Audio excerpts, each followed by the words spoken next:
ඔන්න අද ගෙනල්ලා තියෙනවා HP Compact Desktop එකේ full service එක. මේක නම් අරන් එනකොට මේකේ display එක නම් ආවේ නැහැ.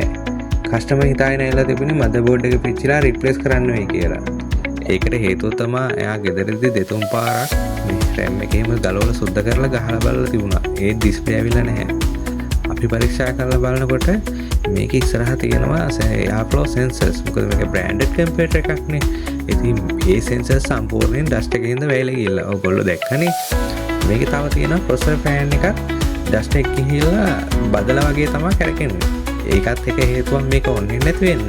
ඊට පස්සේ අපි කෑල්ලෙන් කෑල්ල ගලවලා සම්පූර්ණයෙන්ම පිරිසුදු කරා. සම්පූර්ණයෙන් පිරිසුදු කරා කියන්නේ මේක brand new පැත්තටම ගත්තා. පස්සේ නැවත මේකේ තියෙන BIOS RAM hard disk වෙනම plug කරලා reset කරලා ගත්තාම machine එක සාමාන්‍ය විදිහට වැඩ කරන්න ගත්තා. කස්ටමර් නම් හිතාගෙන ආවේ motherboard එක replace කරගන්න. ඉතින් එයාට සුළු ගාණක් වියදම් කරලා service එක විතරයි කරගන්න ඕනේ.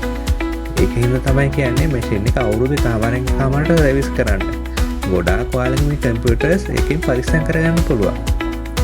මේ වගේ වීඩියෝත් එක්ක සම්බන්ධ වෙන්න ඕන අපේ channel එක subscribe කරලා තියාගන්න. එහෙනම් ගිහින් එන්න